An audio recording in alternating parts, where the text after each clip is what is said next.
नमस्कार, city news में आप तमाम दर्शकों का स्वागत है। मैं उड़िया गौर। खबरों की शुरुआत करेंगे, उससे पहले एक नजर डाल लेते हैं आज की सुर्खियों। सिटी न्यूज के प्रायोजक हैं water valley NH 28, Sherpur, Muzaffarpur.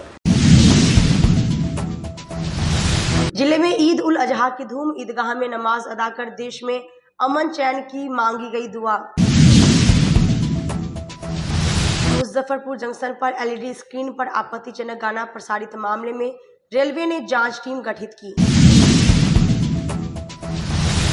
और सिकंदरपुर थाना से महज चंद कदमों की दूरी पर बच्चे से लूटपाट, 3 लड़के ने गले से काट लिया सोने का हनुमानी और चांदी का चांद। तो ये थी आज की सुर्खियां, अब खबरें विस्तार से। गौशाला रोड स्थित बड़ी ईदगाह में मुस्लिम समुदाय ने पढ़ी ईद उल अजहा की नमाज, देश में अमन चैन की मांगी दुआ।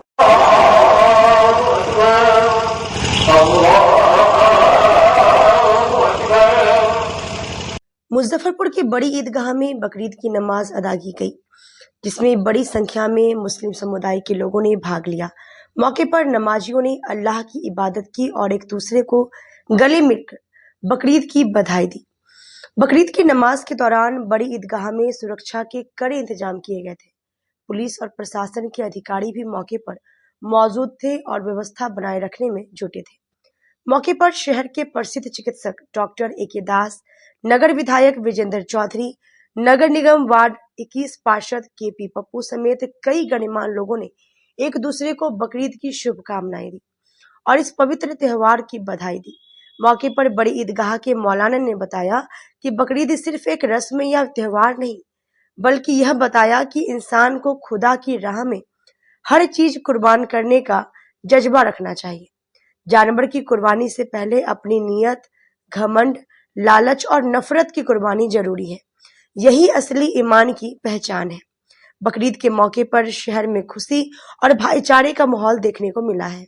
की धरती है और चैन को हमेशा बरकरार रखेंगे और इस खुशी के मौके में हम लोग सब एक साथ मिलजुल कर अपने मुसलमान भाइयों को बधाई दें और खुशियों में शामिल।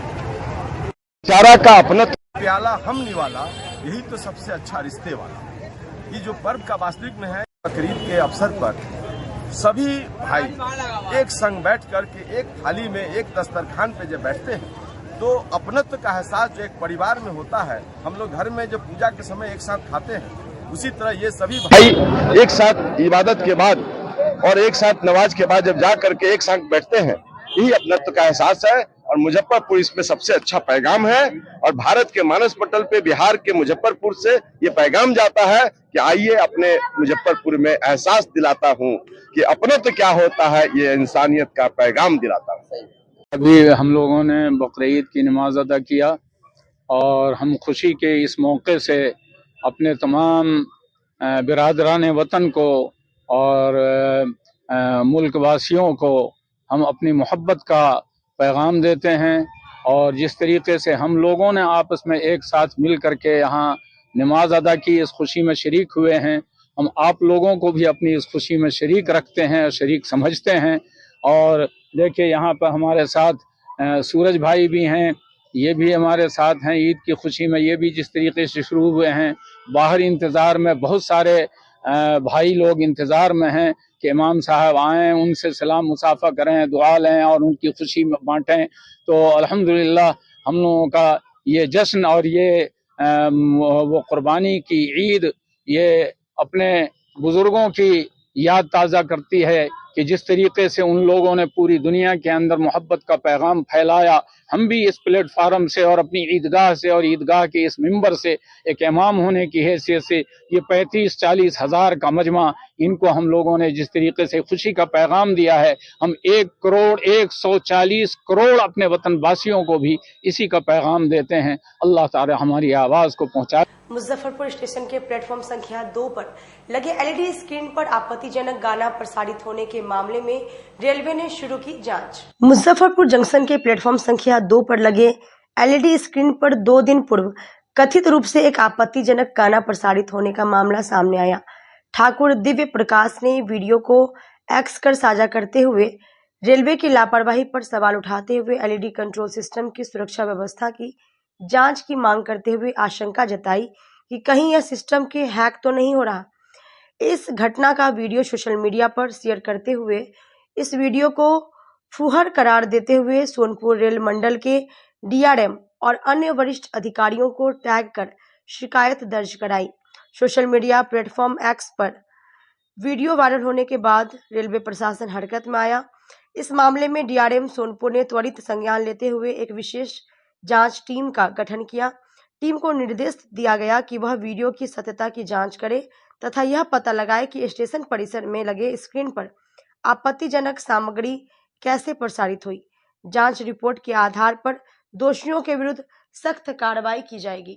तुर्की और कुटनी में बच्चियों से बलात्कार मामले में पीड़ित परिवार से मिलने पहुंचे लोजपा सुप्रीमो चिराग पासवान, कहा बच्चियों के साथ रेप करने वालों के लिए उदाहरण करेंगे पेश कि कोई दूसरा इस तरह की हरकत करने से पहले 100 बार सोचेगा। शनिवार को लोक जनशक्ति पार्टी रामविलास के राष्ट्रीय अध्यक्ष चिराग पासवान मुजफ्फरपुर पहुंचे। उन्होंने यहां हाल ही में सामने आए कुटनी और तुर्की इलाके के दुष्कर्म मामले में पीड़ित बच्चियों के परिजनों से मुलाकात कर उन्हें सांत्वना दी और हर संभव न्याय दिलाने का आश्वासन दिया। परिजनों से मुलाकात के बाद मीडिया से बातचीत करते हुए चिराग पासवान ने कहा, यह घटना जितनी निंदनीय है उतनी ही शर्मनाक भी। आज भी समाज में ऐसी मानसिकता के लोग मौजूद हैं जो छोटी छोटी बच्चियों के साथ घिनौनी हरकतें करने से बाज नहीं आते। यह सोचने का विषय है कि आखिर हम किस दिशा में जा रहे हैं। उन्होंने पीएमसीएच अस्पताल प्रशासन की भूमिका पर भी सवाल उठाते हुए कहा कि केवल आरोपी ही दोषी नहीं बल्कि अस्पताल प्रशासन भी बराबर का जिम्मेदार है, जिसने पीड़िता के इलाज और सुरक्षा को लेकर गंभीर लापरवाही बरती है। विपक्ष द्वारा उठाए जा रहे सवालों को लेकर चिराग पासवान ने कहा कि विपक्ष को सवाल उठाने का अधिकार है और वे ऐसा भी कर रहे हैं क्योंकि उन्हें मौका मिल गया है, लेकिन हम सिर्फ सवाल नहीं उठाएंगे बल्कि एक ऐसा उदाहरण पेश करेंगे जिससे कोई भी विक्षुब्ध व्यक्ति दोबारा ऐसी हरकत करने से पहले 100 बार सोचेगा। चिराग पासवान ने प्रशासन से मांग की है कि आरोपियों को जल्द सख्त सजा दी जाए और पीड़ित परिवारों को न्याय दिलाने में किसी तरह की देरी ना हो। घटना जितनी जघन्य है उतनी ही निंदनीय, शर्मनाक और ऐसी मानसिकता वाले लोग अभी भी समाज में हैं जो छोटी छोटी बच्चियों के साथ इस तरीके का, जानवरों से भी बदतर इस तरीके का बर्ताव करते हैं। ज़रूरी है ऐसे लोगों को कड़ी से कड़ी सजा हो और इसके लिए हम लोग हर संभव प्रयास करेंगे। न्यायालय में उदाहरण के तौर पर ये विषय स्थापित होना चाहिए ताकि कोई और दूसरा व्यक्ति बच्चियों के साथ इस तरीके का दुष्कर्म करने से पहले उसकी रूह कांपे। परिवार जिस पीड़ा से गुजर रहा है इसकी शायद हम लोग कल्पना भी नहीं कर सकते और ऐसे में इस बात का हम लोगों ने हर संभव प्रयास किया कि पहले तो जल्द से जल्द आरोपी की गिरफ्तारी हो, केस इतना मजबूत बने कि कड़ी से कड़ी उसको सजा हो और साथ ही में परिवार के हर वो संभव चीज़ जो सरकार के नाते, जो बच्ची गई है उसकी जगह तो कोई नहीं ले सकता, पर जो सरकार के नाते हो सकता है, बच्चों की पढ़ाई, रहने की व्यवस्था, इन तमाम चीज़ों को किया जा चुका है। बस उम्मीद करता हूँ कि भविष्य में कोई और बच्ची के साथ ऐसी घटना नहीं हो। आरोपी को कड़ी से कड़ी सजा न्यायालय के द्वारा दिया जाए, इसके लिए भी हम लोग हर संभव प्रयास करेंगे ताकि सारे दस्तावेज, सारे एविडेंस, साक्ष्य कानून के सामने रखे जा सके। सर, पीएमसीएच में जिस हिसाब से बच्ची के साथ बेड नहीं मिली उस पर क्या कहेंगे सरकार? ये एक और बड़ी लापरवाही है और बल्कि मैं तो मानता हूं कि जितना दोषी वो आरोपी है उतना ही दोषी पीएमसीएच के वो कर्मचारी हैं जिनकी लापरवाही की वजह से संभवतः बच्ची की जान बच सकती थी। ऐसे में इस बात को हम लोगों ने सुनिश्चित किया, मुख्यमंत्री जी से भी बात कर हम लोगों ने जितने भी दोषी हैं पीएमसीएच के, ना सिर्फ उनके ऊपर कार्रवाई हुई है बल्कि अभी भी चिन्हित किया जा रहा है कि इस लापरवाही जिसने एक हत्या का रूप लिया है, उस बच्ची का जिस तरीके से निधन हुआ है, ऐसे में अगर और भी कोई दोषी अगर सामने आएगा कि जिसकी लापरवाही की वजह से ये घटना घटी है, उसको भी कतई नहीं बख्शा। विपक्ष लगातार हमलावर है सर, लगातार जिले में तीसरी घटना हुई है। देखिए, बात हमलावर होने की नहीं है, बट हाँ, ऐसी घटनाएं होनी नहीं चाहिए। विपक्ष अगर आज सवाल उठा रहा है तो इसीलिए उठा पा रहा है क्योंकि ऐसी घटनाएं हो रही हैं। ऐसे में सरकार की ये जिम्मेदारी बनती है, हम लोगों को भी और उसमें मुस्तैद रहने की जरूरत है। स्थानीय प्रशासन को भी और ज्यादा इसमें चुस्त रहने की जरूरत है, ताकि ये जो आपराधिक घटनाएं बढ़ी हैं इसको नियंत्रित पूरी तरीके से किया जा सके। मैं मानता हूं कि स्थानीय प्रशासन भी गंभीरता को समझते हुए अपनी जिम्मेदारी का पूरी तरीके से निर्वाह। मनियारी थाना क्षेत्र से 1 किलो चरस के साथ मामा भांजा गिरफ्तार। मुजफ्फरपुर पुलिस ने गुप्त सूचना के आधार पर 3 तस्करों को गिरफ्तार किया है। उनके पास से भारी मात्रा में मादक पदार्थ भी जब्त किए गए। तस्करों का आपराधिक इतिहास भी है। बम कांड में भी पुलिस ने उनकी तलाशी ली। मनियारी थाना की पुलिस ने तीनों को जेल भेज दिया है। दरअसल पुलिस टीम को एक गुप्त सूचना मिली कि बागी हाई स्कूल के समीप कुछ अपराध कर्मी मादक पदार्थ की खरीद बिक्री कर रहे हैं। सूचना के आलोक में त्वरित कार्रवाई करते हुए छापेमारी की गई। पुलिस की गाड़ी को देखकर सभी भागने लगे, जिसके बाद 3 बदमाश को गिरफ्तार कर लिया गया। तलाशी के क्रम में उनके पास से मादक पदार्थ जब्त किए गए हैं। गिरफ्तार तस्करों की पहचान मनियारी थाना क्षेत्र के बागी विशुनपुर निवासी मोहम्मद अली अहमद के पुत्र मोहम्मद आरिफ, स्वर्गीय योगेश्वर शाह के पुत्र सौरभ कुमार और काटी थाना क्षेत्र के निवासी मोहम्मद हामिद के पुत्र मोहम्मद आजाद के रूप में हुई है। तीनों को जेल भेज दिया गया है। मोहम्मद आरिफ और मोहम्मद आजाद के खिलाफ कई थाने में आपराधिक मुकदमा दर्ज है। पूरे मामले पर ग्रामीण एसपी विद्यासागर ने बताया कि गुप्त सूचना के आधार पर 2 रिश्तेदार समेत 3 लोगों को गिरफ्तार किया गया है। इनका आपराधिक इतिहास भी है। इसमें मोहम्मद आरिफ के खिलाफ बम विस्फोट का भी कांड दर्ज है। इनके पास से मादक पदार्थ भी जब्त किए गए हैं। अब इन तीनों को न्यायिक हिरासत में भेज दिया गया है। मनियारी में 3 लोगों की गिरफ्तारी हुई है। मोहम्मद आरिफ, मोहम्मद आजाद और सौरभ कुमार। मोहम्मद आजाद सदातपुर कांटी के हैं और मोहम्मद आरिफ बागी बिशनपुर के हैं। सौरभ कुमार भी बागी बिशनपुर के ही हैं। इनकी पूर्व से संलिप्तता है। अच्छे खासे इनके नाम पर कांड दर्ज हैं। फकुली में भी, कांटी में भी, मनियारी में भी दर्ज है। और पूर्व में इन पर बम विस्फोट के मामले में भी इन पर कांड दर्ज हुआ था, जिसमें कि इन पर फकुली में भी कांड है और कांटी थाने में भी है।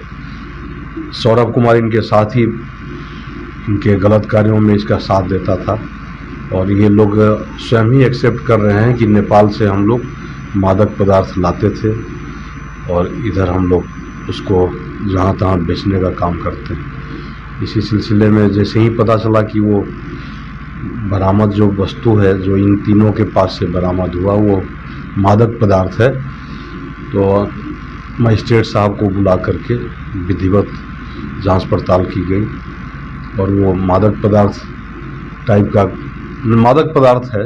ये तो प्रथम दृष्टया मादक पदार्थ है ही। एफएसएल रिपोर्ट के बाद वो पता चल पाएगा कि क्या है, लेकिन उसके साथ हम लोग गिरफ्तार किए हैं मोहम्मद आरिफ को, मोहम्मद आज़ाद और सौरभ कुमार को। मोहम्मद आरिफ और मोहम्मद आज़ाद आपस में रिश्तेदार हैं और ये लोग कि अपराध करने में भी रिश्तेदार हैं, क्योंकि फकुली में भी साथ नाम आया था।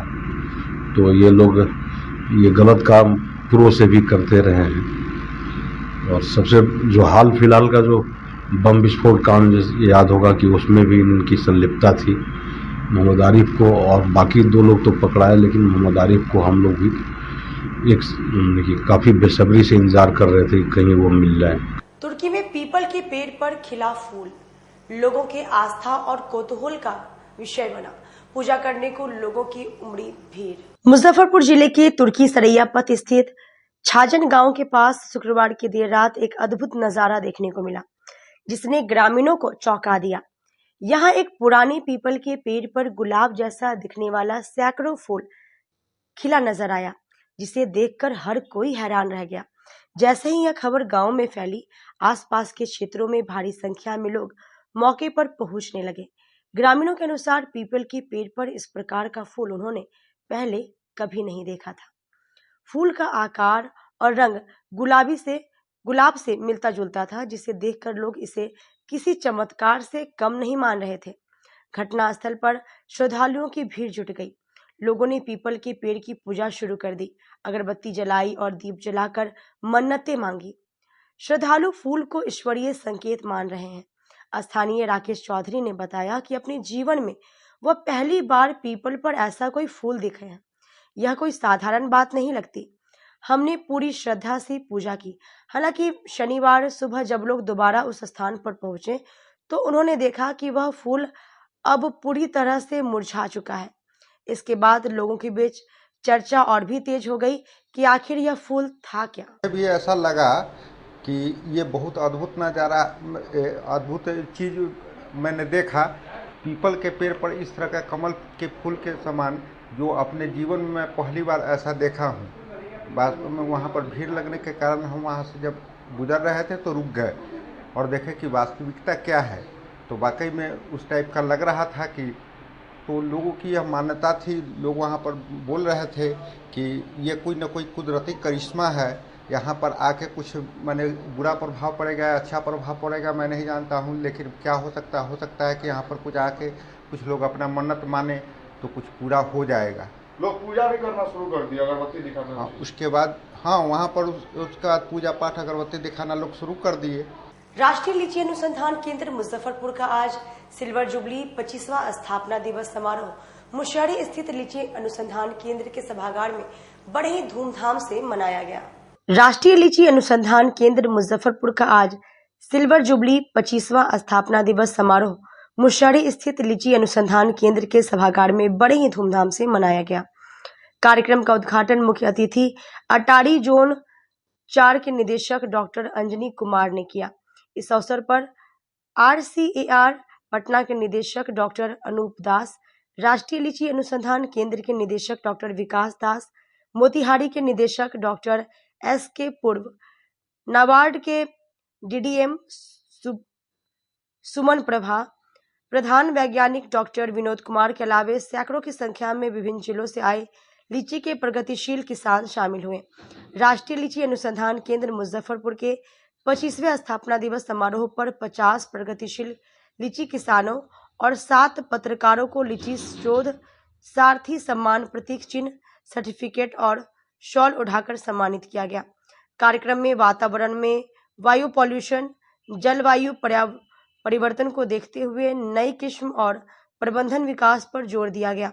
साथ ही वैज्ञानिकों और किसानों के बीच लीची के विकास, विस्तार और बेहतर प्रबंधन पर विशेष रूप से संवाद किया गया। इस अवसर पर राष्ट्रीय लीची अनुसंधान केंद्र के निदेशक डॉक्टर विकास दास ने बताया कि वर्ष 2001 में राष्ट्रीय लीची अनुसंधान केंद्र की स्थापना हुई थी, जो भारत में बहुत महत्वपूर्ण स्थान रखता है, जिसमें लीची के विकास में यह संस्था बहुत मददगार साबित हो रहा है। ये हमारा जो भारतीय कृषि अनुसंधान परिषद अलग अलग ऐसे कमोडिटी में नेशनल रिसर्च सेंटर्स बनाया गया था, जिसमें जहाँ पे एक्सपोर्ट का बहुत स्कोप है, जहाँ पे जिसका कमर्शियल यूटिलाइजेशन का बहुत ज़्यादा स्कोप है, उसी कमोडिटीज़ का हम नेशनल रिसर्च सेंटर्स बना हुआ है। उसी कड़ी में जो राष्ट्रीय लीची अनुसंधान केंद्र बनाया गया था 2001 में, जो क्योंकि ये मुजफ्फरपुर जो है ये लीची का मेजर हब है भारत में। लगभग बिहार जो भारत का 40% लीची प्रोडक्शन, जहाँ पे 46% लीची प्रोडक्शन होता है, उसका अराउंड 50% प्रोडक्शन मुजफ्फरपुर जिला से होता है। तो उसको देखते हुए यहाँ पे ये संस्थान बनाया गया था, ताकि जो बिहार जो मेजर रोल प्ले करता है ओवरऑल देश का लीची का प्रोडक्टिविटी को गवर्न करने में, उसको उस एरिया को हम लोग कैसे प्रोडक्टिविटी वहाँ का बढ़ा पाए, किसान का प्रॉब्लम को सॉल्व कर पाए, और ओवरऑल जो हमारा लीची में बहुत सारे दिक्कतों के कारण हमारा लीची विदेश में ज़्यादा जा नहीं पा रहा है, कैसे हम लोग वो सारे उपाय निकाले ताकि हमारा लीची विदेश पहुँच पाए। वो सारा चीज़ को शोध करने के लिए ये संस्था बना है। बनाया गया और पिछले 25 सालों में हमारे संस्थान में बहुत सारे उपलब्धियां हुई हैं और इससे किसान लोग भी बहुत लाभान्वित हुए हैं। पर्टिकुलरली बिहार में जब पुराने पेड़ जिनका जो प्रोडक्टिविटी है वो धीरे धीरे घट गया था, तब हम लोगों ने यहाँ पे जो रिजुमिनेशन टेक्नोलॉजी है, जीर्णोद्धार टेक्निक है, उसको यहाँ पे पहले हम लोगों ने स्टैंडर्डाइज किया और उसको लार्ज स्केल में किसानों के पास लिए, ताकि जो पुराने लीची का बगीचे हैं उसका प्रोडक्टिविटी बढ़े और बगीचा का जो छत्रक है वो थोड़ा नियंत्रित रहे, ताकि हम लोग जो भी हम फर्दर भी जो स्प्रे करना चाहेंगे, कुछ ही मैनेजमेंट प्रैक्टिस करना चाहेंगे, उसको अच्छी तरह से कर पाए। देश में कोरोना के नए मामले सामने आने के बाद स्वास्थ्य विभाग ने मॉक ड्रिल कर जाना स्वास्थ्य सेवाओं का हाल। देश में कोरोना के नए मामले सामने आने के बाद मुजफ्फरपुर में स्वास्थ्य विभाग ने तैयारी तेज कर दी है, जिसको लेकर सदर अस्पताल के MCH में कोरोना के इलाज को लेकर किए गए इंतजाम का मॉक ड्रिल किया गया। दोपहर 12 बजे मुजफ्फरपुर जिले के सदर अस्पताल में विभागीय निर्देश पर कोरोना से बचाव को लेकर मॉक ड्रिल किया गया। इस ड्रिल में खास तौर पर कोरोना की तैयारी को परखा गया। स्वास्थ्य विभाग, WHO और केयर इंडिया के द्वारा मॉक ड्रिल का आयोजन सदर अस्पताल परिसर में किया गया। सबसे पहले MCH में बने ऑक्सीजन प्लांट का निरीक्षण कर ऑक्सीजन के प्रवाह को जांचा गया। कोरोना के तबाही से लोगों को बचाने के लिए अधिकारियों ने मास्क से लेकर कई तरह की मॉक ड्रिल कर तैयारियों को परखा। मुख्य चिकित्सा पदाधिकारी डॉक्टर चंद्रशेखर ने मॉक ड्रिल के दौरान अस्पताल में स्वास्थ्य सेवाओं की उपलब्धता, isolation bed, oxygen bed, ICU bed, ventilator, doctors, nurse आदि की उपलब्धता और क्षमताओं को परखा। उन्होंने बताया कि मॉक ड्रिल ऐसा अभ्यास है जिसमें भाग लेने वाले ठीक उसी तरह अभ्यास करते हैं जैसे आपदा या आपातकाल के दौरान कैसे प्रक्रिया देंगे, कोरोना के बढ़ते खतरे की आशंका के बीच कैसे इलाज किया जाएगा, सारी जानकारियां अभ्यास के रूप में दिया गया। आज सरकार के द्वारा निर्देशित जो थी, इसके आलोक में हम लोगों ने इसी का मॉक ड्रिल किया है। ऑक्सीजन कंसंट्रेशन से लेकर वेंटिलेटर सभी हमारे चालू स्थिति में, सभी जगह जो पाइप आई है उन पे गैस हम लोगों ने टेस्ट करके देखा है। सभी बेड पे गैस पाइपलाइन समुचित रूप से आ रही है, कंसंट्रेशन काम कर रहा है, वैक्यूम सब काम कर रहा है। 10 बेड है अभी। हाँ, ventilator 22, oxygen concentrator 25। Covid dedicated hospital कुछ बनाए गए हैं या जो पहले से थे? जो पहले वही चल रहा है हमारे, अभी कोई नया नहीं बना। तैयारी पूरी है। अब हम लोग इस परिस्थिति में कोविड को देखते हुए सरकार के दिशा निर्देश के आलोक में सब जगह अवेयरनेस का प्रोग्राम और सभी जगह प्रभारी से लेकर सिकंदरपुर थाना क्षेत्र में 3 वर्षीय बच्चे से लूट लिया सोने का हनुमानी और चांदी का चांद, एक लुटेरा भी गिरफ्तार। सिकंदरपुर थाना से महज कुछ कदमों की दूरी पर शनिवार को एक सनसनीखेज वारदात सामने आई है। 3 वर्षीय मासूम बच्चे के गले से सोने की हनुमानी और चांदी का चांद 3 लड़के ने ब्लेड से काट कर लूट लिया। घटना के समय बच्चा अपने घर के बाहर खेल रहा था। बच्चे की मां नंदिनी देवी ने बताया कि उनका पुत्र घर के बाहर खेल रहा था, तभी 3 लड़के वहां पहुंचे। उन्होंने पहले बच्चे का मुंह दबाया, फिर ब्लेड से उसके गले में पहने सोने की हनुमानी और चांदी का चांद काट कर भागने लगे। घटना की सूचना मिलते ही मोहल्ले में हड़कंप मच गई। स्थानीय लोगों ने तत्परता दिखाते हुए एक आरोपी को खदेड़ कर पकड़ लिया और उसे सिकंदरपुर थाना के हवाले कर दिया। पुलिस ने आरोपी को हिरासत में लेकर पूछताछ शुरू कर दी। अन्य 2 आरोपियों की पहचान और गिरफ्तारी के लिए छापेमारी की जा रही है। थाना प्रभारी ने कहा कि जल्द ही बाकी आरोपियों को भी गिरफ्तार कर लिया जाएगा। और मुंडा के हनुमानी काट दिया। कौन था? बच्चा पढ़ने गया था? नहीं खेल रहा था, अभी स्कूल बंद है, खेल रहा है, छोटा बच्चा है। कहाँ खेल रहा था? को बोलने दीजिए ना। कोचिंग के पास पढ़ रहा था। हाँ। वहीं चल। कितना उम्र है बच्चा का? बच्चा का 3.5 साल। क्या लेके भाग रहा था बच्चा का? हनुमानी और चांद था, पहना हुआ था। तो कैसे पकड़े उसको?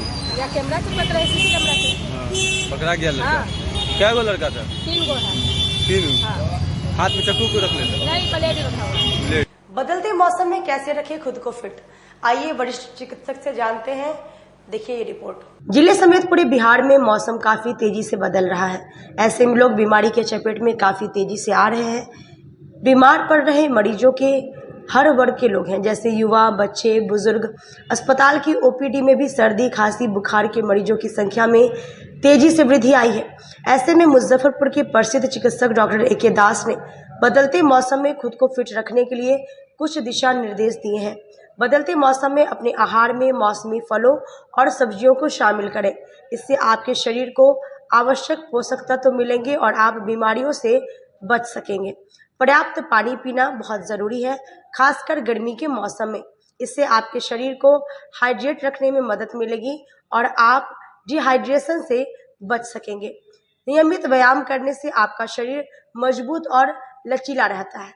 इससे आप बीमारियों से बच सकेंगे और अपने स्वास्थ्य को बनाए रख सकेंगे। पर्याप्त नींद लेना भी बहुत ज़रूरी है ताकि आपका शरीर ठीक से काम कर सके। रोजाना 7 से 8 घंटे की नींद लेने का प्रयास करें। ये तो जून का महीना है और यहाँ पे गर्मी जो है वो अपनी पराकाष्ठा पर रहती है। तापमान 40-45 डिग्री के बीच में घूमता रहता है। इसके कारण जो है हीट स्ट्रोक, हीट एग्जॉशन होने की संभावना बहुत रहती है। जहाँ पे अचानक से पानी कम हो जाएगी, दस्त, कै होना, बुखार, तेज बुखार आना, है ना, और शरीर से पानी सूख जाने की समस्या बहुत रहती है। ऐसे हालत में एक आम स्वस्थ नागरिक को ये ध्यान रखना चाहिए कि बिना किसी कारण के वो धूप में ना जाए। अगर बहुत मजबूरी हो धूप में जाने के लिए तो अपना प्रोटेक्शन जैसे कि तौलिया, गमछा, टोपी, छाता, ना नहीं कुछ हो तो साड़ी का पल्लू ही, अगर आप महिला हैं तो साड़ी का पल्लू या दुपट्टा ओढ़ कर जाएं और डायरेक्ट धूप से बचने का प्रयास करें। अगर जाना मजबूरी है, काम करने के सिलसिले में जाना मजबूरी है, तो मैं अपने युवा वर्ग को, जो लोग काम करते हैं, ऑफिस जाते हैं या बाजार का काम करते हैं, उनको मैं ये कहूँगा कि जाने से पहले कम से कम अपने शरीर में पानी की मात्रा बढ़ा के रखें। बिना खाली पेट बिल्कुल धूप में ना जाएं और इजीली डाइजेस्टेबल फूड जैसे कि हमारे यहाँ सत्तू बहुत आसानी से उपलब्ध है और हमारा फेवरेट, तो सत्तू का घोल पी लें, नमक डाल के पिएं तो ज़्यादा अच्छा रहेगा ताकि शरीर में नमक की कमी नहीं हो। छोटे बच्चों के लिए भी वही सलाह होगा कि वो बच्चे को धूप में आप न ले जाएं और डायरेक्ट धूप से बचाएं। उनको कम से कम 2 बार नहलाएं, पाउडर का इस्तेमाल करें, स्किन के प्रॉब्लम्स नहीं हो। और मौसम के उतार चढ़ाव जैसे कि आजकल कभी कभी बारिश भी हो जा रही है, तो बारिश में भीगने से बच्चों को बचाएं और भोजन बिल्कुल स्वस्थ करें, समय पर करें और अनुशासन पूर्वक भोजन का पालन करें। वक्त तो चला, छोटे से ब्रेक का लेते हैं, छोटा सा ब्रेक। तब तक आप बने रहिए हमारे साथ, देखते रहिए सिटी न्यूज मुजफ्फरपुर। हम पढ़ाई के साथ साथ बच्चों में विश्वास जगाते हैं।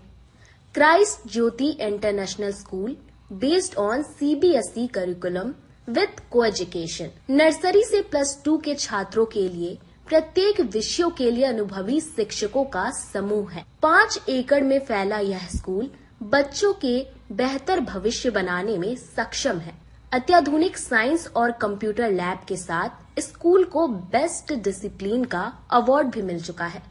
पढ़ाई के साथ छात्रों की शारीरिक क्षमता बढ़ाने के लिए विभिन्न खेलों का विशेष प्रशिक्षण भी दिया जाता है। नर्सरी से +2 तक के लिए नामांकन प्रारंभ है। हमारा पता है Christ Jyoti international school, Dharmoday Sthali, Madhopur, Rusta, Muzaffarpur. Contact us on 947122108352664757।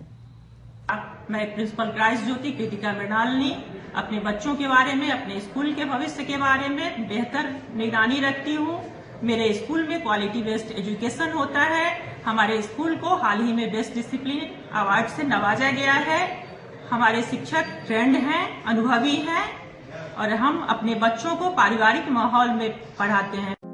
DPS group of institution आपके लिए सुनहरा अवसर लेकर आया है। अगर आप ANM, GNM, BS nursing, post basic BSc nursing, B pharma, D pharma, polytechnic, BBA, BCA, B.Ed, DLEd, MBA, MCA, PGDM, paramedical, BTech या BA LLB plus LLB, MSc nursing में करियर बनाना चाहते हैं तो हम आपके साथ हैं। मुजफ्फरपुर, सीतामढ़ी, चंपारण और झारखंड के रांची, दुमका, देवघर में हमारी 14 शाखाएं हैं। जहां हम आपकी शिक्षा को प्राथमिकता देते हैं। हमारे पास बिहार स्टूडेंट क्रेडिट कार्ड और स्कॉलरशिप की विशेष सुविधाएं भी हैं। तो देर किस बात की, नामांकन के लिए तुरंत संपर्क करें 7643908777 पर। हम आपके उज्जवल भविष्य के लिए हमेशा तत्पर हैं। हर साल की तरह इस साल भी आमगोला ओरिएंट क्लब मैदान में ड्रीम सिटी डिज्नीलैंड मेला मनोरंजन और आकर्षण के साथ शहर वासियों के लिए धूमधाम से शुरू हो चुका है।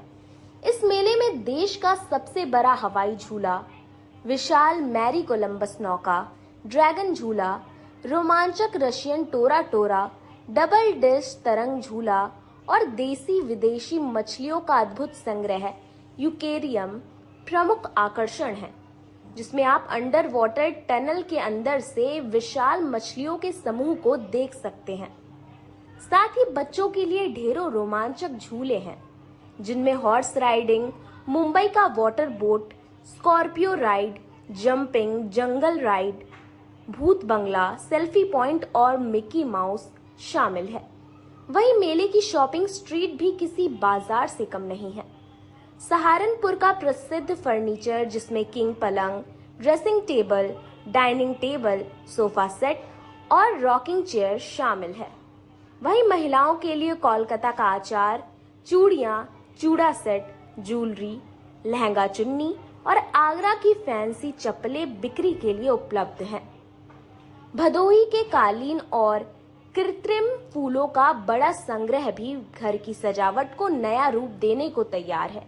साथ ही बच्चों के मनोरंजन के लिए गुब्बारा गन शूटिंग की विशेष व्यवस्था की गई है। खाने पीने के शौकीनों के लिए स्वादिष्ट व्यंजन के स्टॉल उपलब्ध हैं। ड्रीम सिटी डिज्नीलैंड मेला, आमगोला ओरिएंट क्लब मैदान, मुजफ्फरपुर।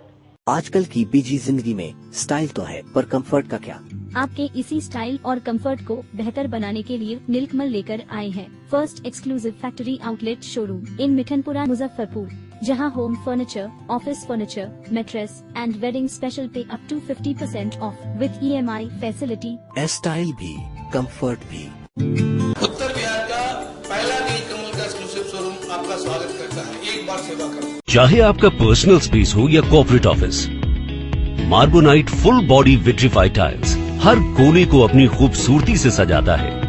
इस पर पड़ने वाले हर कदम को मिलती है एक ताकत, जो देती है आगे बढ़ने का विश्वास। जॉनसन टाइल्स का उत्तर बिहार का सबसे बड़ा शोरूम साई कृपा ट्रेडर्स द्वारा जल्द मुजफ्फरपुर जिले के सकरी सरैया डुमरी रोड में खुलने जा रही है। जल्द आ रहा है आपके शहर में। जल्द ही उद्घाटन की तारीख की घोषणा होगी। मार्बोनाइट विट्रीफाइड टाइल्स बाय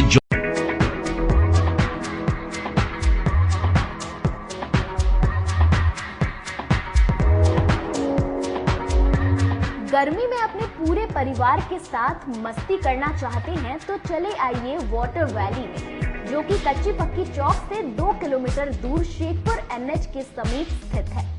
शहर के लोग यहाँ मोटरसाइकिल और कार से काफी आसानी से पहुँच सकते हैं।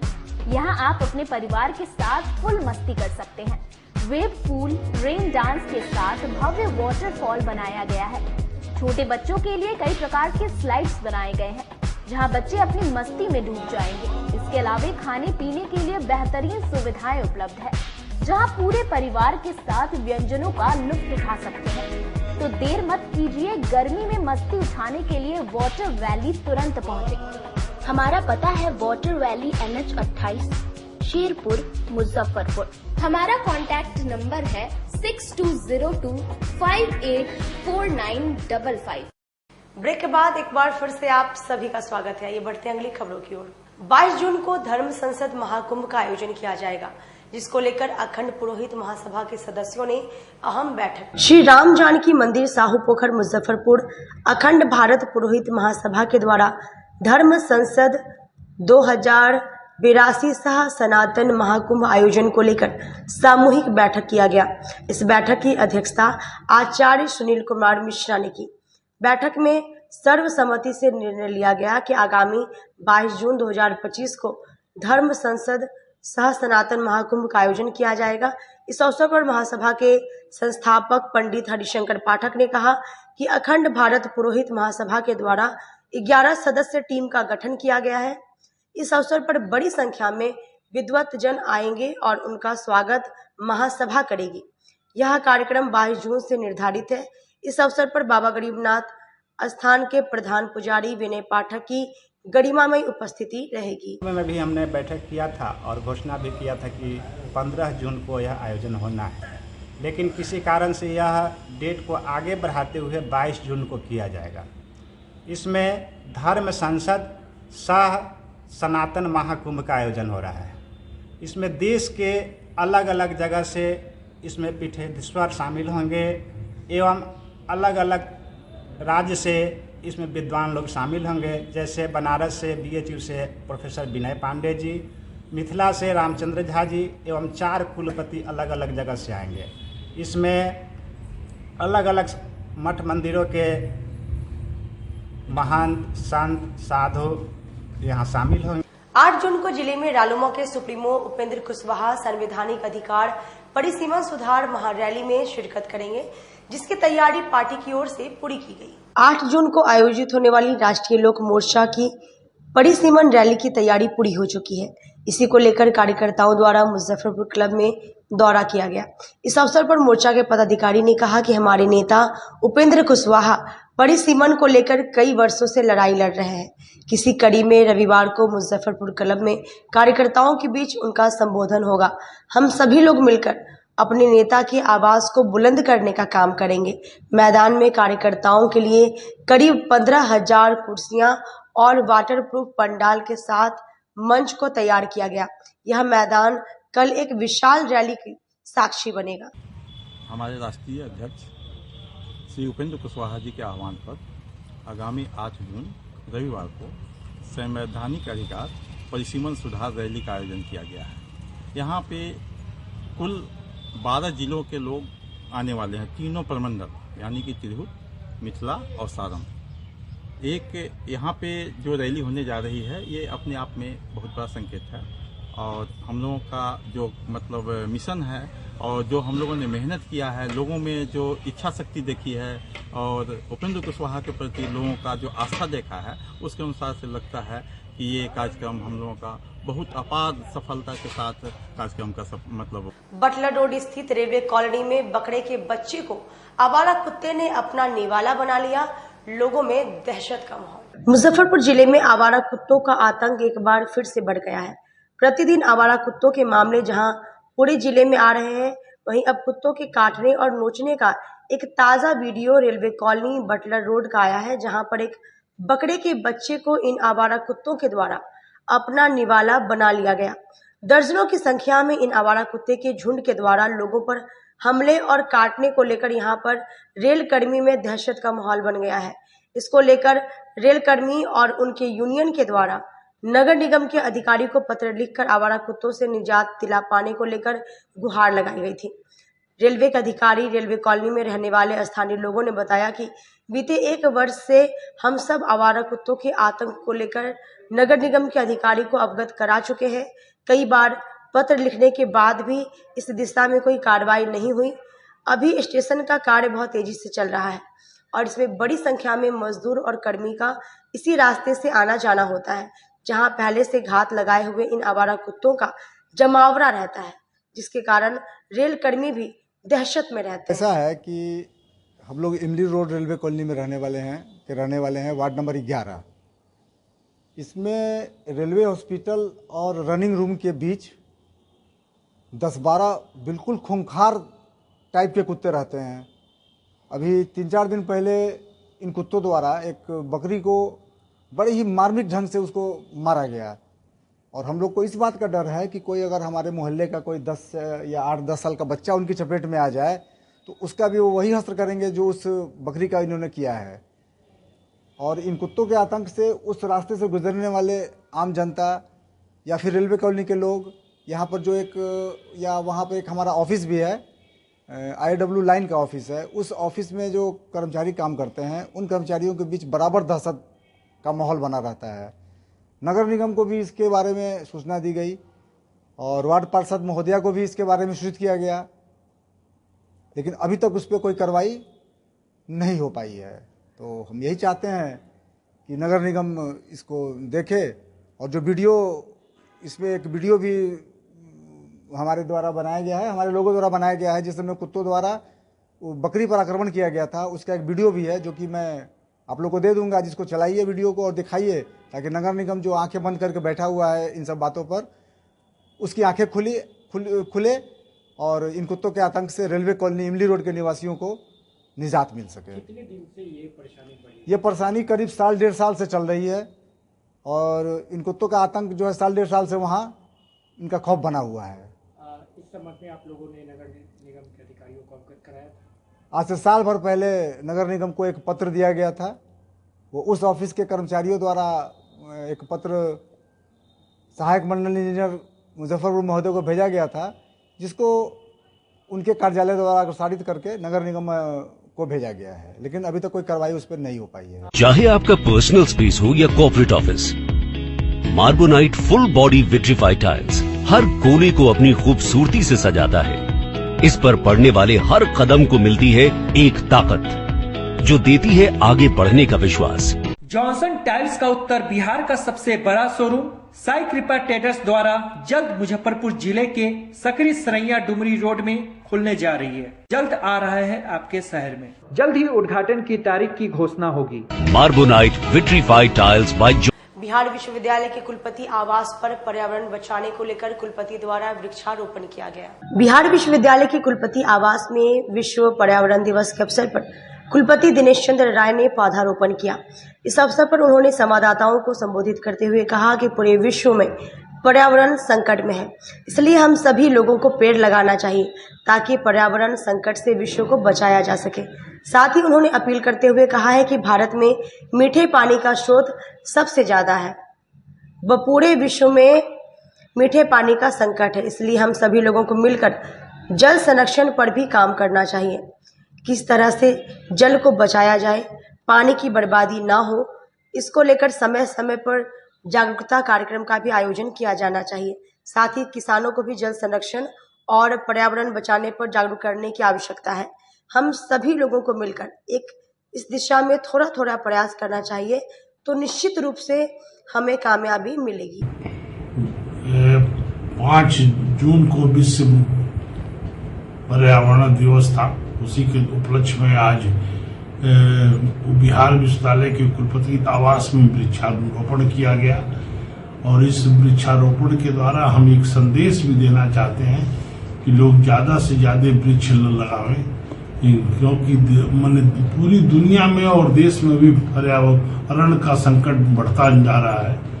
और मैं इस अवसर पे ये भी कहूँगा कि जो पानी है, जो हमारा मीठा पानी है ज़मीन के अंदर, दुनिया के बहुत कम देशों के पास इतना अच्छी क्वालिटी का मीठा पानी है।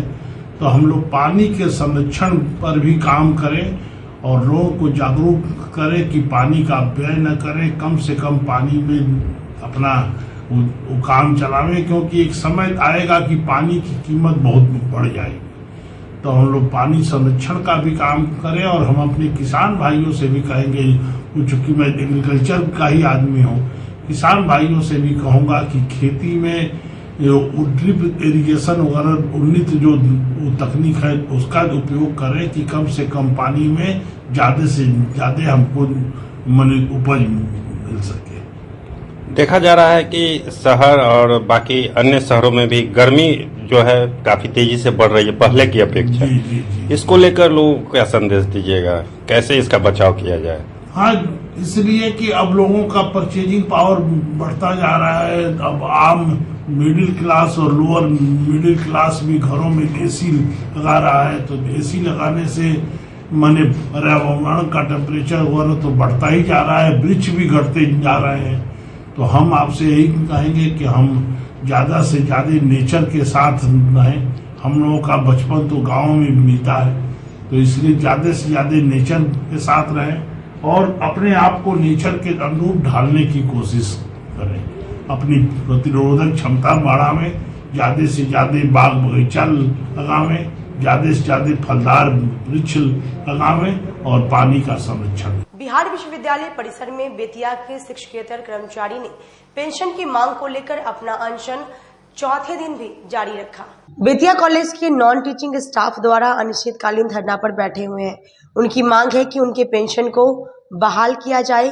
कई कर्मचारी बगैर पेंशन के ही काल के गाल में समा गए और हम लोगों को पेंशन नहीं मिलता है, तो हम लोग भी यही धरना पर बैठे हुए अपना दम तोड़ देंगे।